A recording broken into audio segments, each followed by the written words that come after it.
আজকে আলোচনা করব যে সমস্ত স্টুডেন্ট এবছর অর্থাৎ 21-22 সেশনে নেতাজি ওপেন ইউনিভার্সিটিতে ইংলিশ অনার্স নিয়ে ভর্তি হতে চাইছো বা মনস্থির করেই ফেলেছো ভর্তি হবে বলে। বিশেষ করে তাদের জন্য এই ভিডিওটা। কেন কি এবছর জানো যে নেতাজি ওপেন ইউনিভার্সিটি তার যে সিলেবাস তার আমূল পরিবর্তন করেছে। সুতরাং তোমাকে অ্যাডমিশন নেওয়ার আগে তার ইংলিশ সিলেবাসটা খুব ভালোভাবে দেখে নেওয়া উচিত। যেহেতু এবছর প্রথম সিলেবাস চেঞ্জ হচ্ছে, সুতরাং আমাদের শুধু ফোকাস রাখতে হবে ফার্স্ট ইয়ারের ক্ষেত্রে। কেন কি সেকেন্ড ইয়ার এবং থার্ড ইয়ার এই দুটো ইয়ারের সিলেবাস নেক্সট ইয়ারে দেখলেও চলবে। সুতরাং যেহেতু এবছর তুমি ফার্স্ট ইয়ারে অ্যাডমিশন নিতে যাচ্ছ, সুতরাং তোমাকে এবছর খেয়াল রাখতে হবে তোমাদের ফার্স্ট ইয়ারের ইংলিশ সিলেবাস কি আছে এবং তার সাবজেক্ট কম্বিনেশন কি আছে। পরবর্তীকালে তোমাদের ইংলিশ অনার্সের প্রত্যেকটা পেপারের উপরে কি কি টেক্সট আছে অর্থাৎ টেক্সট ডিটেলস এর উপরে একটা আমি ভিডিও তৈরি করে দেবো। তো প্রথমেই আমরা দেখবো আমাদের সিলেবাস কি আছে। দেখো এখানে প্রথমেই যেটা আছে programme structure of HEG BA in English honours. Clear? এটা হচ্ছে প্রোগ্রামের নাম। এই পিডিএফটা নেতাজি ওপেন ইউনিভার্সিটির সাইটে মজুদ আছে, তুমি গিয়ে দেখে নিতে পারো। তাহলে আমাদের প্রথমে ফোকাস করতে হবে যে আমাদের ফার্স্ট ইয়ারের সিলেবাস কি আছে এবং আমরা কি কি সাবজেক্ট নিতে পারবো। দেখো আমরা জানি যে অন্যান্য ইউনিভার্সিটিতে অলরেডি CBCS সিস্টেম চালু হয়ে গেছে। সুতরাং নেতাজি ওপেন ইউনিভার্সিটি অন্যান্য ইউনিভার্সিটির মতোই, দ্যাট মিনস রেগুলার ইউনিভার্সিটির মতোই CBCS সিস্টেম চালু করেছে। তো তোমাকে ফার্স্ট অফ অল জানতে হবে যে তোমার কোন প্যাটার্নে এক্সাম হবে এবং তোমার সিলেবাসে কি কি তুমি সাবজেক্ট বা কম্বিনেশন সাবজেক্ট হিসেবে তুমি কি রাখতে পারবে। দেখো এখানে কতগুলো সাবজেক্টের কোড নেম তুমি দেখতে পারবে। যেমন ধরো ফার্স্ট ইয়ারের ক্ষেত্রে 2টো সেমিস্টার হবে। ক্লিয়ার? তো যদি 3টে ইয়ার ধরা হয়, 3টে ইয়ারের ক্ষেত্রে 6টা সেমিস্টার। দেখো এখানে তুমি পরিষ্কার দেখতেই পাচ্ছ 6, দ্যাট মিনস 6টা সেমিস্টার হবে। তাহলে ফার্স্ট অফ অল তোমাকে জানতে হবে যে প্রত্যেকটা সেমিস্টারের কি কি সাবজেক্ট থাকবে এবং প্রত্যেকটা সেমিস্টারে তোমাকে কত নম্বরের পরীক্ষা দিতে হবে। ক্লিয়ার? তো আজকে শুধুমাত্র ফার্স্ট ইয়ারটা নিয়ে আলোচনা করব। তো দেখো ফার্স্ট ইয়ারের ক্ষেত্রে প্রথমত 2টো সেমিস্টার হবে, সেমিস্টার 1 এবং সেমিস্টার 2। সাধারণত প্রত্যেকটা সেমিস্টারের টাইম ডিউরেশন থাকে 6 মাস। ক্লিয়ার? তো এখানে দেখো যেটা আছে সাবজেক্ট কোড হচ্ছে CCEG। এই যে এটা দেখতে পাচ্ছ, এটা হচ্ছে CC, দ্যাট মিন্স হচ্ছে কোর সাবজেক্ট বা কোর কোর্স বা মেইন সাবজেক্ট, যেটাকে আমরা অনার্স বলছি। তো আমাদের ফার্স্ট সেমিস্টারে যেটা পড়তে হবে CC01 এবং CC02। দেখো এখানে CC02, এটা হচ্ছে আমাদের অনার্স পেপার, এই দুটো ফর ফার্স্ট সেমিস্টার। ক্লিয়ার? আর যদি ফার্স্ট ইয়ারের ক্ষেত্রে ধরা হয় তাহলে এখানে তুমি পাবে দেখো CC1, CC2, that means CCEG01, CCEG02 এবং তুমি সেকেন্ড সেমিস্টারে চলে এসো CCEG03 এবং হচ্ছে তারপরে যেটা তুমি পাবে CCEG04, এই দুটো। তাহলে ফার্স্ট ইয়ারের ক্ষেত্রে তোমার মেইন কোর সাবজেক্ট যেটা হলো সেটা হচ্ছে CC01, CC02 and CC03, CC04। তো প্রথমত তোমাকে দেখতে হবে ফার্স্ট সেমিস্টারে কি আছে। তো ফার্স্ট সেমিস্টারের ক্ষেত্রে দেখো এখানে তোমার টোটাল সাবজেক্ট আছে 5টা। হ্যাঁ, কি বললাম? 5টা। প্রথমত হচ্ছে CC01, তারপরে তুমি পাচ্ছ CC02, তারপরে তুমি পাচ্ছ এবিলিটি এনহ্যান্সমেন্ট কোর্স। সেখানে 2টো সাবজেক্ট আছে, একটা বেঙ্গলি এবং একটা ইংলিশ, আর একটা আছে জেনেরিক সাবজেক্ট GE01। এরপর দেখো তুমি যখন সাবজেক্ট চুজ করবে, আমি তোমাকে এটা সাজেস্ট করব যে তুমি এই পিডিএফটা ডাউনলোড করে রাখবে। কেন কি তোমার সিলেবাসকে ভালো করে বুঝতে হবে। তুমি যদি সিলেবাসকে ক্যাপচার করতে পারো তাহলে তোমার 40% কোর্স ডান। এরপরে তুমি যদি তার কোশ্চেন প্যাটার্ন ক্যাপচার করতে পারো তাহলে তোমার মোটামুটি 70% সিলেবাস ডান। তারপরে বাকিটা নির্ভর করছে তোমার পড়ার উপরে। এখান থেকে আমরা দেখবো যে আমাদের যেটা পাসের সাবজেক্ট আছে বা কম্বিনেশন সাবজেক্ট আছে বা এবিলিটি এনহ্যান্সমেন্ট যে সাবজেক্ট আছে অথবা জেনেরিক যে সাবজেক্ট আছে তার ল্যাঙ্গুয়েজ, আজকে মোটামুটি ডিটেলসটাই আলোচনা করব। তাহলে ফর দ্য ফার্স্ট সেমিস্টারের ক্ষেত্রে তোমার যেটা কোর সাবজেক্ট সেটা হচ্ছে 01 এন্ড 02। সেখানে 01 এ তুমি কি পাবে? ব্রিটিশ পোয়েট্রি এন্ড ড্রামা, যেটা 14th century to 17th century বা আর্লি 17th সেঞ্চুরি। এবং কোর সাবজেক্ট 2 এর ক্ষেত্রে তোমার হচ্ছে ইউরোপিয়ান ক্লাসিক্যাল লিটারেচার, যেটা ছিল না, যেটা এবছর প্রথম নেতাজি ওপেন ইউনিভার্সিটি ইন্ট্রোডিউস করলো ফর বিডিপি কোর্স বা bachelor degree. Clear? Netaji open ইউনিভার্সিটিতে ইউরোপিয়ান ক্লাসিক্যাল লিটারেচার একটা সাধারণত মাস্টার ডিগ্রিতে পড়ানো হতো। তাহলে দেখো অন্যান্য ইউনিভার্সিটির সঙ্গে তাল মিলিয়ে এবছর নেতাজি ওপেন ইউনিভার্সিটি কি করলো? প্রথমত British poetry and drama 14th century to early 17th century, এটা হচ্ছে যদি বলা হয় কোর কোর্সের প্রথম পেপার। এবং যেটা দ্বিতীয় পেপার সেটা হচ্ছে ইউরোপিয়ান ক্লাসিক্যাল লিটারেচার। ক্লিয়ার?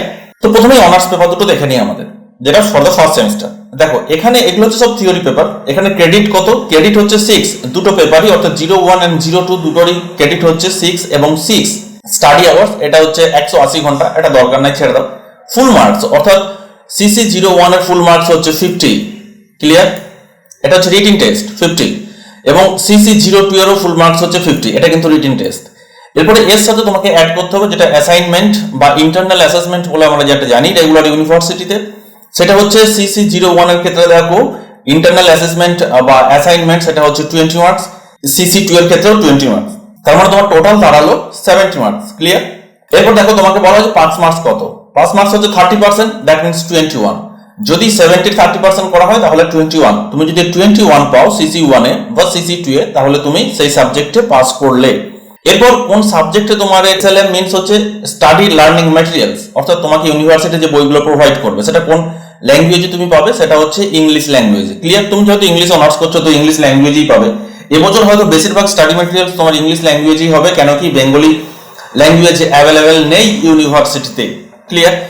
তো ফর দ্য ফার্স্ট সেমিস্টারের ক্ষেত্রে তুমি দুটো সাবজেক্ট বুঝতে পারলে, একটা হচ্ছে সিসি 01, একটা হচ্ছে সিসি 02। সিসি 01 এ কি আছে? British poetry and drama 14th century to early 17th century, আর সিসি 02 এর ক্ষেত্রে হচ্ছে ইউরোপিয়ান ক্লাসিক্যাল লিটারেচার। এই দুটোই হচ্ছে তোমার থিওরি পেপার। ক্রেডিট কত? Credit 6 and 6, study hours 180 and 180, দরকার নেই, এটা ছেড়ে দাও। এরপর রিটিন টেস্ট কত নাম্বারের হবে তোমার সিসি 01 এবং সিসি 02 এর ক্ষেত্রে? প্রত্যেকটার ক্ষেত্রে রিটিন টেস্ট কত নাম্বারের হবে দেখো, সিসি 01 এবং সিসি 02 এর ক্ষেত্রে রিটিন টেস্ট হবে তোমার 50 মার্কস করে, এবং ইন্টারনাল অ্যাসেসমেন্ট বা অ্যাসাইনমেন্ট যেটা তোমাকে বাড়িতে বসে দিতে হয় সেটা হচ্ছে 20 মার্কস করে, ক্লিয়ার? তাহলে প্রত্যেকটা কোর্স সাবজেক্টের ক্ষেত্রে টোটাল মার্কস গেল 70, ক্লিয়ার?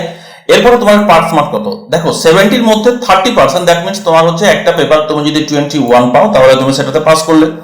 এসএলএম অ্যাভেলেবেল কোন ল্যাঙ্গুয়েজে পাবে? তুমি ইংলিশ ল্যাঙ্গুয়েজে পাবে। তাহলে ক্লিয়ার হলো সিসি 01 এন্ড সিসি 02। এরপর আছে মেন সাইডে আরো যে সমস্ত কম্বিনেশন পেপারগুলো থাকে সেগুলো দেখো। এখানে যেটা আছে তুমি দেখতেই পাচ্ছ, যদি এই পর্যন্ত ধরে নিই তাহলে এখানে আছে যেটা হচ্ছে এবিলিটি এনহ্যান্সমেন্ট কোর্স, একটা হচ্ছে বিজি দ্যাট মিন্স বেঙ্গলি, আর ইজি দ্যাট মিন্স হচ্ছে ইংলিশ। এখানে স্টার মার্কস দেওয়া আছে। তোমাকে আমি এই কারণেই পিডিএফটা ডাউনলোড করে রাখতে বলেছি এবং বারবার দেখতে বলেছি, কেন কি যে স্টার মার্কস দেওয়া আছে এবং এখানে হ্যাশ মার্কস দেওয়া আছে, এটা রেফারেন্স এগুলো কেন দেওয়া আছে এটা তুমি নিচে পাবে।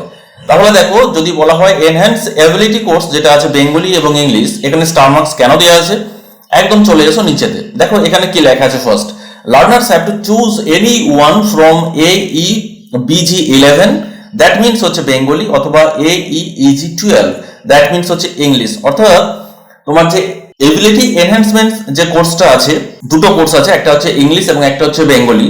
তুমি এখান থেকে টু চুজ এনি ওয়ান, যে কোনো একটা তুমি চুজ করবে, ক্লিয়ার? আমি এক্ষেত্রে তোমাকে সাজেস্ট করব তুমি ইংলিশটা রাখবে, ক্লিয়ার? যেহেতু তুমি ইংলিশ অনার্স করছো, যতটা সম্ভব তুমি ইংলিশটা ভালো করে শেখার চেষ্টা করবে এবং আমি তোমাকে বলবো ইংলিশটা রাখবে। কেন তোমাকে ইংলিশটা রাখতে বলছি সেটা আমি পরে বলছি তোমাকে, ক্লিয়ার? তাহলে চলে এসো প্রথমে আবার। তাহলে এখানে আমরা দেখতে পাচ্ছি যে যেটা আছে আমাদের এবিলিটি এনহ্যান্সমেন্ট কোর্স দুটো আছে, একটা হচ্ছে ইংলিশ এবং একটা হচ্ছে বেঙ্গলি। এর ভেতরে তোমাকে যে কোনো একটা চুজ করতে হবে, সুতরাং আমি তোমাকে বলবো তুমি ইংলিশটা চুজ করবে। এই দুটোই কিন্তু থিওরি পেপার। এর ক্রেডিট কত? এর ক্রেডিট হচ্ছে 2। যেখানে দেখো তোমার যেগুলো মেন পেপার ছিল অর্থাৎ কোর কোর্স ছিল সেটা ছিল তোমার ক্রেডিট ছিল 6। এবার এখানে যেহেতু ক্রেডিট 2 আছে সুতরাং এর ফুল মার্কসটাও কম হবে। এর ফুল মার্কস কত আছে? 50, ক্লিয়ার? ইন্টারনাল অ্যাসেসমেন্টস কত আছে? 20, মনে থাকবে। তাহলে এখানেও তোমার দেখা যাচ্ছে যে টোটাল মার্কস হচ্ছে 70 এবং এর যদি 30% করা হয় তাহলে হচ্ছে 21, ক্লিয়ার? এখানে তোমাকে যে কোনো একটা সাবজেক্ট চুজ করতে হবে। তুমি সাধারণত চুজ করবে কোনটা? তুমি চুজ করবে ইংলিশটা, মনে থাকবে। বেশ, এরপরে চলে এসো ইজি, যেটাকে আমরা বলি জেনারিক সাবজেক্ট, ক্লিয়ার? এখানে দেখো হ্যাশ মার্কস দেওয়া আছে, রেফার টেবিল বিলো। তুমি এইটার ক্ষেত্রেও চলে এসো একদম নিচে। এখানে কি বলা আছে দেখো, জেনেরিক কম্বিনেশন লিস্ট। এখানে এদিকে সাবজেক্টের নাম আছে history, political science and Bengali. That means তুমি যদি ইংলিশে অনার্স করো তাহলে তোমাকে এই তিনটে সাবজেক্টের মধ্যে তোমাকে চয়েস করতে হবে, ক্লিয়ার? হিস্ট্রি, পলিটিক্যাল সায়েন্স অথবা বেঙ্গলি, মনে থাকবে। এরপর তোমাকে ওখানে যে হ্যাশ মার্কস দেওয়া ছিল, এখানে দেখো learners have to choose any one subject from GE combination list. That means তোমার হচ্ছে জেনারিক যে কম্বিনেশন আছে, অর্থাৎ এখানে যে তিনটে সাবজেক্ট আছে এর মধ্যে তোমাকে যে কোনো একটা চুজ করতে হবে। Accordingly group courses of GE 1 2 3 and 4 will be fixed for semester 1 2 3 4 1 2 3 and 4 respectively, clear? তাহলে এখানে তুমি কি করে সাবজেক্ট চুজ করবে? এখানে চুজ করবে, দেখো ওপরে লেখা আছে এখানে সেমিস্টার 1 এর ক্ষেত্রে জিই 1, সেমিস্টার 2 এর ক্ষেত্রে জিই 2, সেমিস্টার 3 এর ক্ষেত্রে জিই 3 এন্ড সেমিস্টার 4 এর ক্ষেত্রে যেটা তোমার আছে জিই 4। এখানে দেখো তোমার দুটো করে পেপার দেওয়া আছে, একটা হচ্ছে generic subject HI 41 and generic subject HI 42। এখানে কিন্তু তোমার দুটোর মধ্যে তুমি যে কোনো একটা চুজ করবে, ক্লিয়ার? কিন্তু এখানে যতগুলো সাবজেক্ট আছে, দেখো হিস্ট্রি আছে, পলিটিক্যাল সায়েন্স আছে, এদের কিন্তু মেটেরিয়ালস তুমি ইংলিশ ভার্সনে পাবে, কেন কি বাংলা ভার্সনে অ্যাভেলেবেল নেই। একমাত্র তুমি বেঙ্গলি সাবজেক্টের ক্ষেত্রে তুমি বাংলা ভার্সন পাবে। দেখো এখানে পরিষ্কার বলে দিয়েছে SLM অ্যাভেলেবেল ইন ইংলিশ, একদম পরিষ্কার বলা আছে, এটাও অ্যাভেলেবেল ইন ইংলিশ, শুধুমাত্র বেঙ্গলির ক্ষেত্রে দেওয়া আছে বেঙ্গলি। সুতরাং তাহলে এখানে জেনারিক কম্বিনেশন অফ ফার্স্ট কি হলো? জেনারিক কম্বিনেশনে প্রথম যেটা হচ্ছে তোমার ইংলিশ অনার্সের ক্ষেত্রে তিনটে সাবজেক্ট দেওয়া আছে, তিনটের মধ্যে তুমি যে কোনো একটা চুজ করবে, history, political science or Bengali. এরপরে এই হিস্ট্রি, পলিটিক্যাল সায়েন্স এদের স্টাডি মেটেরিয়ালস তুমি পাবে ইংলিশে এবং তোমাকে পরীক্ষা দিতে হবে বাংলাতে, পড়তে হবে ইংলিশে, এক্সাম দিতে হবে বাংলাতে, ক্লিয়ার? এরপরে যেটা 2 নম্বর পয়েন্ট ছিল যে তোমাকে এখান থেকে তোমাকে চুজ করতে হবে জেনারিক সাবজেক্ট চুজ করতে হবে। কিরকম? দেখো জেনারিক 1 আছে, সেমিস্টার 1 ফর জেনারিক 1, এখান থেকে তোমাকে যে কোনো একটা চুজ করলে, তুমি ধরো বেঙ্গলি চুজ করলে, তাহলে তোমাকে এই সাবজেক্টটা তোমার থাকবে বাংলার সমাজ ও সংস্কৃতি পরিচয়, এটা থাকবে for the first semester. Even second সেমিস্টারে গিয়ে তুমি হয়তো আবার তোমার বাংলাটাই থাকবে। দেখো জেনারিক সাবজেক্ট 21 বাংলা সাহিত্যের ইতিহাস, যেটা আধুনিক যুগ। এরপর সেমিস্টার 3 যেটা জিই, এখানে তোমার থাকবে দেখো ভাষা, ছন্দ ও অলংকার, ক্লিয়ার? এরপর তুমি চলে এসো যেটা বলা হচ্ছিল যে সেমিস্টার 4। দেখো এখানে সেমিস্টার 4 এর ক্ষেত্রে বলা হচ্ছে if there is 2 options available for generic course 4 in semester 4, candidate have to choose any one option. সুতরাং এখানে দেখো কটা আছে, জেনারিক 41, জেনারিক 42, জেনারিক 41, জেনারিক 42, এগুলো হচ্ছে তোমার HI দ্যাট মিন্স হচ্ছে হিস্ট্রি, PS মিন্স হচ্ছে তোমার political science and BG that means হচ্ছে বেঙ্গলি। তাহলে এখানে দুটো করে তোমার কম্বিনেশন আছে, যে কোনো তুমি একটা কম্বিনেশন চুজ করলে, হয়তো হিস্ট্রি তুমি রেখেছো প্রথমে, তো হিস্ট্রি তোমার 4th সেমিস্টারে গিয়ে দুটো জেনারিক সাবজেক্ট থাকবে, একটা হচ্ছে যে হিস্ট্রির উপরে দুটো, making of contemporary India and making of contemporary world, এই দুটোর মধ্যে তুমি যে কোনো একটা রাখবে। হয় তুমি কন্টেম্পোরারি যদি ইন্ডিয়া রাখো তাহলে তোমাকে ওয়ার্ল্ড রাখা চলবে না, আর অথবা যদি তুমি ওয়ার্ল্ড রাখো তাহলে তোমাকে ইন্ডিয়াটা রাখা চলবে না, সেম টু সেম এইগুলো একই রকমই থাকবে। তাহলে আমরা দেখতে পাচ্ছি যে জেনারিক সাবজেক্টের ক্ষেত্রে, বিশেষ করে ইংলিশ অনার্স জেনারিক সাবজেক্টের ক্ষেত্রে তোমার কটা সাবজেক্ট থাকবে? 3টে সাবজেক্ট, মনে থাকবে। দেখো এখানে 3টে সাবজেক্ট থাকবে, একদম পরিষ্কার বলেই দিয়েছে 3টে সাবজেক্ট থাকবে, 3টের মধ্যে তোমাকে যে কোনো একটা চুজ করতে হবে। এরপরে তুমি যদি হিস্ট্রি চুজ করো, ধরো নাও তুমি হিস্ট্রি চুজ করছো, তাহলে হিস্ট্রি চুজ করার ক্ষেত্রে তোমাকে কি করতে হবে? তোমার যেটা ফার্স্ট সেমিস্টার আছে, সেকেন্ড সেমিস্টার আছে এবং থার্ড সেমিস্টার আছে, এদের ক্ষেত্রে তুমি কোনো রকম কোনো চেঞ্জ করতে পারবে না। 4th সেমিস্টারে গিয়ে তোমার হিস্ট্রির দুটো পেপার থাকবে, তার মধ্যে তোমাকে যে কোনো একটা চুজ করতে হবে। কন্টেম্পোরারি ইন্ডিয়া তুমি যদি নাও তাহলে কন্টেম্পোরারি ওয়ার্ল্ড তুমি পাবে না, আর কন্টেম্পোরারি ওয়ার্ল্ড তুমি যদি নাও তাহলে কন্টেম্পোরারি ইন্ডিয়া পাবে না। আমি সাধারণত বলবো ইংলিশ অনার্স স্টুডেন্টের ক্ষেত্রে যদি হিস্ট্রি ইংলিশ ভার্সনে পড়ে বাংলায় পরীক্ষা দিতে পারো তাহলে তো এর থেকে আর বেটার কিছু হয় না, কেন কি কম্পিটিটিভ এক্সামের ক্ষেত্রে ইংলিশটা এতটাই গুরুত্বপূর্ণ রোল প্লে করে যে সেটা কল্পনার বাইরে। আমি প্রথমেই আগের ভিডিওতেও বলেছি, যারা ইংলিশ অনার্স করছো তারা হয় পাশে সাইড সাবজেক্ট হিসেবে ইংলিশ রাখবে অথবা হিস্ট্রি রাখবে। আমি এখানেও সাজেস্ট করছি যে তুমি হয় হিস্ট্রি রাখো, আর না হলে তো বাংলা রাখতে হবে, কোনো অসুবিধা নেই, কেন কি এখানে আর কোনো কিছু সাবজেক্ট নেই। তুমি হিস্ট্রি অথবা পলিটিক্যাল সায়েন্স এই দুটোর মধ্যে প্রথম চয়েস করবে, কেন কি তার একটাই কারণ, যেটা হচ্ছে যে কম্পিটিটিভ পরীক্ষার ক্ষেত্রে পলিটিক্যাল সায়েন্স থেকেও বেশ কিছু প্রশ্ন এসে থাকে, কিন্তু এখানে একটা অসুবিধা হচ্ছে তোমাকে যে স্টাডি মেটেরিয়ালস ইউনিভার্সিটি প্রোভাইড করবে সেটার ক্ষেত্রে তোমাকে ইংলিশ ভার্সনে পড়তে হবে, কিন্তু উত্তর তুমি দেবে বাংলা ভার্সনে, ক্লিয়ার? বেশ, তাহলে মোটামুটি জেনারিক সাবজেক্ট তোমাদের কাছে ক্লিয়ার হলো, ক্লিয়ার? তো দেখো চলে যাই আবার প্রথমে, তাহলে ফর দ্য ফার্স্ট সেমিস্টারের ক্ষেত্রে কি হলো? ফর দ্য ফার্স্ট সেমিস্টারের ক্ষেত্রে যেটা হলো, তোমাদের যেটা কোর সাবজেক্ট দুটো থাকবে, 01 এন্ড 02, যেখানে থাকবে তোমার British poetry drama 14th century to early 17th century, আর হচ্ছে ইউরোপিয়ান ক্লাসিক্যাল লিটারেচার, এই দুটো থাকবে। এখানে পরিষ্কার দেখো থিওরি যেটা আমি আগেই বলেছি, আর নতুন করে কিছু বলছি না। এখানে যেটা আছে কম্পালসারি যেটা পেপার, এতদিন ইউনিভার্সিটি যেটা করতো প্রত্যেকটা স্টুডেন্টের ক্ষেত্রে ইংলিশ এবং বেঙ্গলি এটা কম্পালসারি ছিল 50 নম্বরের, কিন্তু আজ থেকে শুরু হলো বা এই নতুন সেশন থেকে বা নতুন সিলেবাসে যেটা ইন্ট্রোডিউস হলো সেটা হচ্ছে তুমি যদি বাংলা রাখো তাহলে ইংলিশ পাবে না, আর যদি ইংলিশ রাখো তাহলে বাংলা পাবে না, তোমাকে যে কোনো একটা চুজ করতে হবে। তো আই থিঙ্ক তুমি অবশ্যই ইংলিশটা চুজ করবে, ক্লিয়ার? জেনারিক সাবজেক্ট কি? জেনারিক সাবজেক্টের ক্ষেত্রে তুমি যা ইংলিশ অনার্স করছো তো তুমি 3টে অপশন পাবে, একটা হচ্ছে হিস্ট্রি, একটা হচ্ছে পলিটিক্যাল সায়েন্স এবং একটা হচ্ছে বেঙ্গলি। সেক্ষেত্রে যেটা হিস্ট্রি, পলিটিক্যাল সায়েন্স এবং বেঙ্গলি যেগুলো আছে এদের মধ্যে বাংলাটা হচ্ছে বাংলা ভার্সনে তুমি পড়তে পারবে, আর বাকি হিস্ট্রি এবং পলিটিক্যাল সায়েন্স তোমাকে হচ্ছে ইংলিশ ভার্সনে পড়তে হবে, কিন্তু তুমি আনসার অবশ্যই বাংলা ভার্সনে দেবে, সেক্ষেত্রে নো ডাউট। ক্লিয়ার? বেশ, এরপরে চলে এসো first year for the semester 2। দেখো first year for the semester 2 এখানে কি আছে সেমিস্টার 2 এর ক্ষেত্রে, এখানে তোমার জেনারিক সাবজেক্ট নিয়ে আর কিছু বলার নেই। তুমি ফার্স্ট সেমিস্টারে যেটা জেনারিক সাবজেক্ট রেখেছিলে আই থিঙ্ক সেকেন্ড ইয়ারে সেটাই থাকবে জেনারিক সাবজেক্ট হিসাবে। এরপর যদি ইউনিভার্সিটি কোনো রকম নোটিশ জারি করে যে তুমি চুজ করতে পারবে তাহলে সেটা আলাদা ব্যাপার। তো এখানে যেটা আছে এবিলিটি এনহ্যান্সমেন্ট কোর্স, সেখানে হচ্ছে এনভায়রনমেন্টাল স্টাডিজ, যেটা তোমার ফার্স্ট সেমিস্টারে ছিল বাংলা অথবা ইংলিশ, দুটোর মধ্যে তুমি একটা চুজ করতে পেরেছিলে, কিন্তু এখানে চুজ করার কোনো অপশন নেই, এটা মাস্ট, তোমাকে এটা নিতেই হবে এবং এটা থাকবে এবিলিটি এনহ্যান্সমেন্ট সাবজেক্ট বা কোর্স। ক্লিয়ার? যেটা হচ্ছে এনভায়রনমেন্টাল স্টাডিজ। এখানে তোমার দেখো কত থাকবে, এখানে ক্রেডিট হচ্ছে 2, তোমার রিটিন টেস্ট হবে 50 মার্কস এবং তোমার ইন্টারনাল অ্যাসেসমেন্ট বা অ্যাসাইনমেন্ট সেটা হবে 20 মার্কস, টোটাল হচ্ছে তোমার 70 মার্কস। এর 30% যদি ধরা হয় তাহলে হচ্ছে তোমার 21 নাম্বার পেলে তুমি মোটামুটি পাস করবে এবং এই স্টাডি ম্যাটেরিয়ালটা তুমি বাংলা ভার্সনেই পাবে। ক্লিয়ার? দেখো এখানে লেখা আছে SLM available in, that means তুমি কোন ম্যাটেরিয়ালস কোন সাবজেক্টে পাবে, সুতরাং এটা তুমি বাংলা ভার্সনেই পাবে। এরপর তোমার মেন সাবজেক্টে চলে আসে যেটা কোর সাবজেক্ট, সেটা হচ্ছে দেখো ব্রিটিশ পোয়েট্রি ড্রামা, এটা হচ্ছে 17th century to 18th century, মনে থাকবে এখানে সেম টু সেম, আর বলার কিছু নেই। এবং CC4 যেটা আছে এটা হচ্ছে Indian classical literature. Clear? Indian classical লিটারেচারের ক্ষেত্রেও একই, অর্থাৎ দেখা যাচ্ছে যে তোমাদের যেটা অনার্স পেপার সেটার ক্ষেত্রে যেটা থাকবে সেটা হচ্ছে তোমাদের রিটিন টেস্ট হবে 50 নাম্বারের এবং তোমার অ্যাসাইনমেন্ট থাকবে 20 নাম্বারের, টোটাল থাকবে হচ্ছে 70 নাম্বার পার পেপার বা পার সাবজেক্ট বলতে পারো বা পার কোর্স, এবং তার যদি 30% ধরে নেওয়া হয় পাস মার্কস তাহলে হচ্ছে 21, দ্যাট মিন্স তোমাকে প্রত্যেকটা পেপারে 21 করে পেলে তুমি পাস করলে, না হলে তুমি ফেল করলে। ক্লিয়ার? এরপরে জেনারিক কোড কি আসছে, দেখো জেনারিক সাবজেক্ট যেটা আসছে রেফার টু, তুমি প্রথমেই কি নিয়েছিলে, ধরে নিচ্ছি আমি প্রথমেই তুমি বাংলা নিয়েছিলে, তাহলে দেখো এখানে তুমি সেমিস্টার 2 এর ক্ষেত্রেও কিন্তু তোমাকে বাংলাই থাকবে, কেন কি এখানে পরিষ্কার বলে দেওয়া আছে যে 1, 2, 3 and 4 will be fixed for the semester 1, 2, that means তোমাকে এটা যদি বলা যেতে পারে সেমিস্টার 1, 2, 3 and 4, এই যে 4 আছে তাহলে 1 সেমিস্টার 1, সেমিস্টার 2 and সেমিস্টার 3, এর ক্ষেত্রে কিন্তু তোমার যেটা থাকবে সেটা হচ্ছে যদি এই পর্যন্ত ধরা হয় সেখানে তুমি কোনো জেনারিক সাবজেক্ট চেঞ্জ করতে পারবে না, তুমি একমাত্র অপশন পাবে 4 সেমিস্টারে গিয়ে বা 4 নাম্বার সেমিস্টারে গিয়ে, সেখানে তুমি অপশন পাচ্ছ চেঞ্জ করার। ক্লিয়ার? আই থিঙ্ক সিলেবাস সম্পর্কে তোমার কোনো রকম কোনো অসুবিধা নেই যে তোমাকে কত নাম্বারে পড়তে হবে, কত নাম্বারে তোমার ইন্টারনাল অ্যাসেসমেন্ট বা অ্যাসাইনমেন্ট হবে এবং কত তুমি পেলে পাস করবে এবং কোন কোন ল্যাঙ্গুয়েজে তোমার স্টাডি মেটেরিয়ালস অ্যাভেলেবেল থাকবে, এর ব্যাপারে তোমার কোনো ডাউট নেই। আমি আরেকটা কথা মনে করিয়ে দিই, কনফিউশন হতে পারে, ফর দ্য ফার্স্ট সেমিস্টার তোমাকে কম্পালসারি ইংলিশ অথবা কম্পালসারি বাংলার মধ্যে যে কোনো একটাকে রাখতে হবে, তুমি হয় বেঙ্গলি রাখবে না হলে ইংলিশ রাখবে।